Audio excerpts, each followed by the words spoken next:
It's Roger once again, Mudfossil University, today with some serious discussion about everything in life, because I've come to a conclusion that it needs to be spoken about.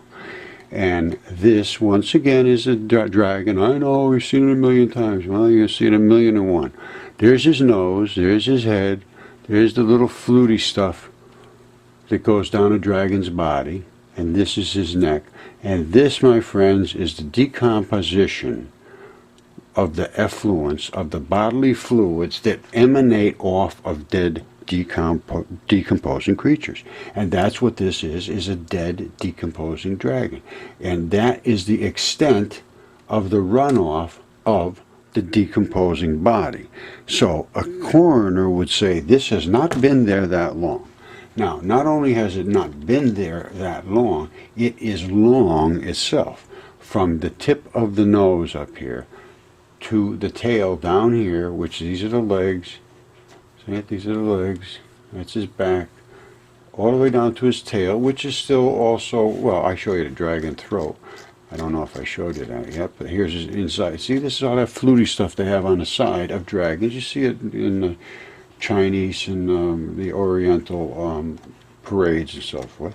They revered these creatures. Now, I don't know what the story is here. I have no clue about what to think about any of this.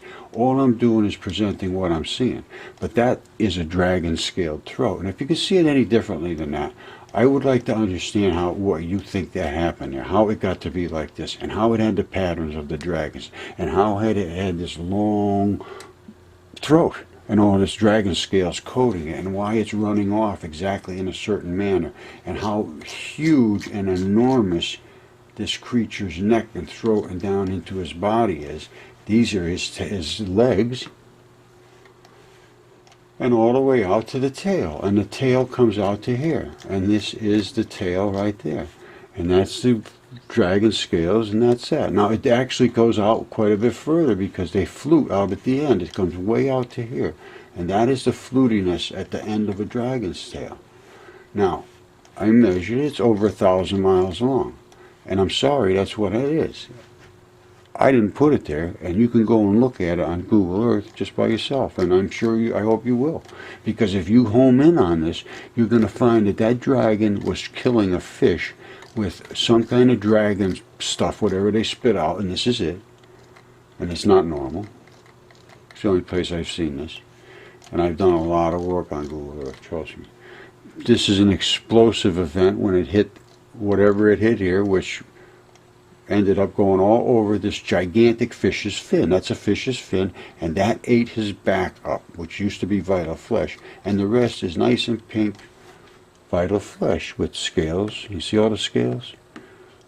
His eye was in the front here. I don't think he's turned upside down. No, I don't think he's turned upside down, because that's a big fin that's on the top of fish. That's what it is. Now, and it's this way and this way and this way and this way, and it comes around here. Now, the whole thing was ocean here, and it all collapsed and ran out over top of Atlantis. So you think this is all silly. It's not silly. This is all factual.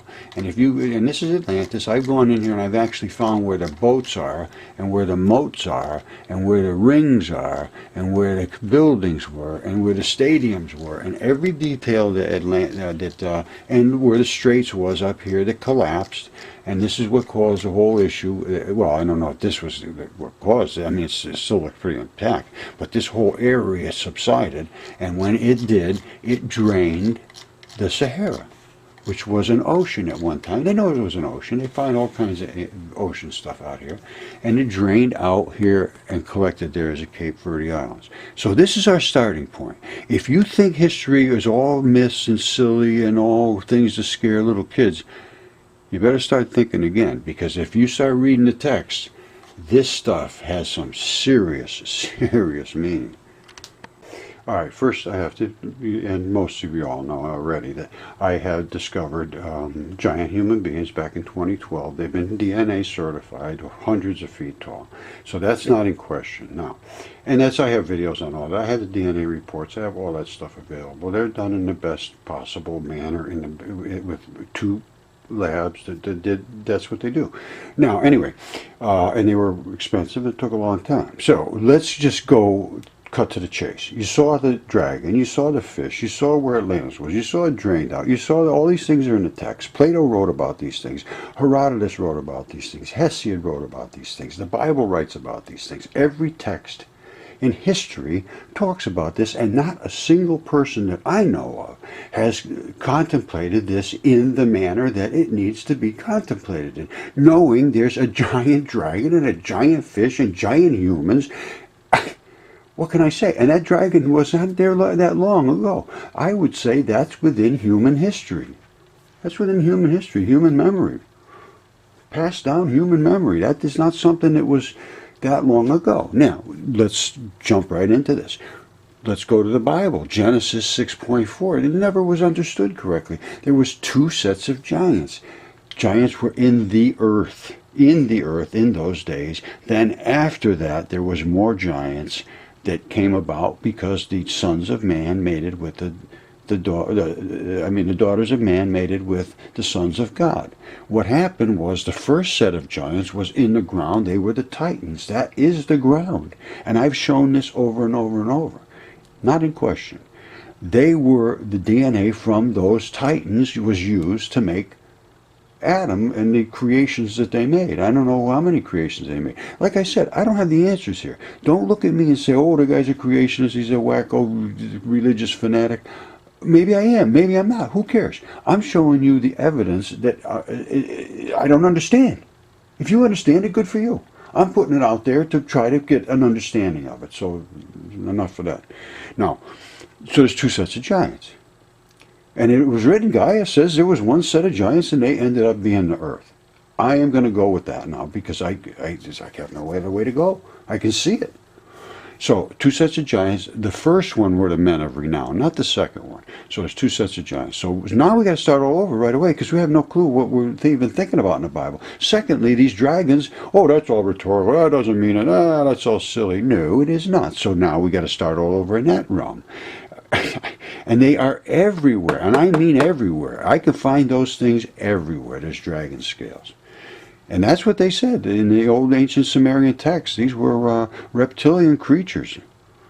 You have to start reading this stuff with the actual mud fossil eyes that you have to open wide enough to see this.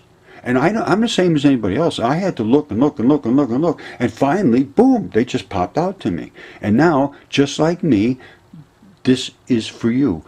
These are for you to see and for others as a test. Remember that. These things are for you to see and for others as a test. Don't fail the test yourself and don't let others fail the test. So you mention it.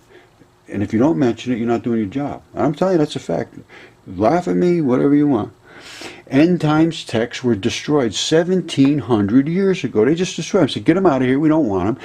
They talked about all the things that are the end times, which we're finding out now. I think we need to pay attention to. So what happened? So 1,700 years ago, they destroyed them. Get them out of here. We don't want them. What do they relate to? The end times. What happens in the end times? The Jews went through the Holocaust, 1940-45. All the lost texts were found. Accidentally, two separate findings, thousands of texts, 1945 to 1947, right after the Jews were slaughtered. Then what happened? Israel state is formed, 1948. Then what happened? Giants, they're out of the chains of darkness now. It says in there, in Peter 2:2-4, it says, angels will be held in chains of darkness until judgment. Now, are these the ones they're talking about? Are these the angels? Are they? You know, it said, what's his name? Satan was an angel. He was one of the crew. He was a fallen angel. So I'm saying they're out of the ground. They're not in chains of darkness. So what does that mean? Is this judgment? How long would that last? These are all questions I don't have any answers to. So I'm trying to start a dialogue. So don't attack me for what I'm saying. Just think about what it is and see if it makes any sense to you. I don't really, there's no skin off my back either way. Like I said, say about me what you will, but this is that dragon, and I think I discovered what killed him. Here's his head. We're coming down his neck. Now, you saw I mentioned all this fluty stuff that lays on the top of the side of his body. Of his body. Now, when you get down to this place right here, we have an issue. Something cut this thing across here, it appears. You notice the flashy stuff that was normally over the top, and this was down here, has sliced and it's going back under and so forth. Now, let's take a closer look at this. I don't understand exactly how this occurred, but let's look at what his neck happened to his neck. Right there. This is the only place I can see where he would have been so injured as to kill it. This is his throat, and that's a deep gouge right across his throat, smashed right through the scales, and took his throat out. So normally it would have come here and continued on, because you see it goes back. This is going the wrong side and comes back up. See, watch. It comes down under here and comes back up. That's not supposed to be there. That should have gone over here, and this should have been down under where it originally was, because now it comes back intact after the cut, and you're back into the throat again. Alright, so, and then I found some other places like here that could very well be a cut, because I want to show you what it says in the ancient text. But it's quite apparent that that would have been a death blow up in this area, way up on his neck. And they say the best way to kill a snake is to cut his tail off, right behind his head. Okay, like I say, I'm just spitting this out. What I read is what I am saying. Isaiah 27:1. In that day the Lord with his sore and might and great and strong sword shall punish Leviathan, the piercing serpent, even Leviathan, that crooked serpent, and he shall slay the dragon that is in the sea. That's all I can say. Mudfossil University. Subscribe, ring the little bell, pay attention, start some dialogue, think a little bit, speak among yourselves. That's what Jody and I are doing, and we're trying to understand this. So I'll be talking as we get a better understanding, and we're getting pretty close to.